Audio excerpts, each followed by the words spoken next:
A warm greeting. Today is Saturday, September 9, 2023. This is meteorologist Ruben Garcia. In this video, I want to talk about a new tropical wave that will be emerging from Africa during the next few days and that will have the potential for cyclonic development in the tropical Atlantic. First, I would like to briefly mention that Hurricane Lee continues on its path to the northwest and is expected to pass at a distance north of Puerto Rico and the Dominican Republic, but it will generate a significant storm surge event in this region. If you want to learn more about this forecast, I invite you to search for a video I recorded earlier tonight, which is available on my YouTube channel. We also have Tropical Storm Margot, which continues to move northwest and then north. It is expected to become the next hurricane of the hurricane season, but fortunately, it should stay over open waters of the Atlantic. Now, let's pay close attention to this upcoming tropical wave that will be emerging over the next 24 to 36 hours.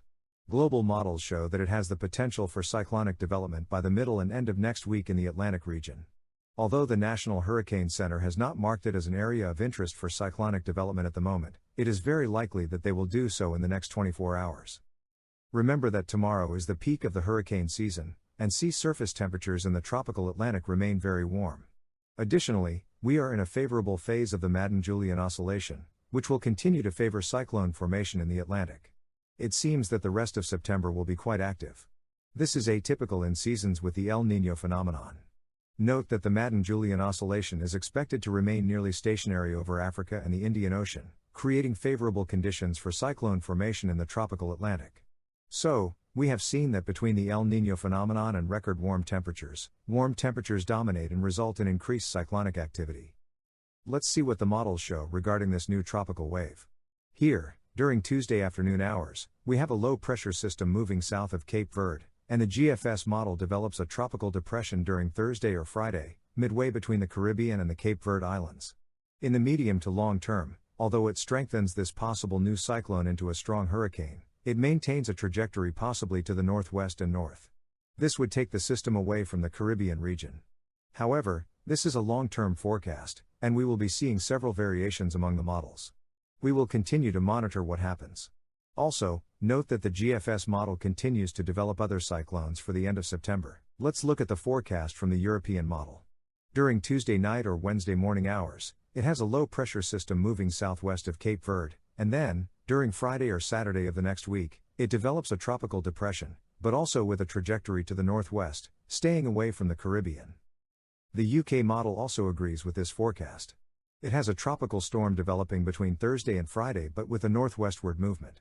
Thanks to Hurricane Lee and the future Hurricane Margot, the high pressures over Bermuda and the Azores will remain weakened. The German model also agrees with the development of a tropical storm but moving towards higher latitudes, away from the Caribbean. The Canadian model also shows the development of a tropical storm during Thursday or Wednesday hours. We see that all the models predict this cyclonic development, and that's why it's very likely that the National Hurricane Center will designate this area in the next few hours or tomorrow. Preliminarily, it seems that the high pressure over Bermuda and the Azores will be weakened, which should allow this future cyclone to take a northwestward path. Again, remember that being a long-term forecast, we will continue to monitor any changes in this forecast.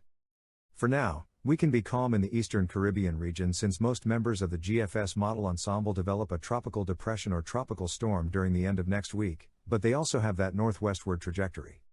Similarly, the ensemble members of the European model. Well, here at Hurricane Info, we will continue to monitor this upcoming tropical wave. For now, there is no reason to worry, and we will be attentive to the bulletins issued by the National Hurricane Center. To stay informed and not miss any of the videos I will be recording in the coming days, subscribe to my YouTube channel by clicking the red button below the video that says subscribe. Then, click the bell icon to receive notifications when I upload new videos.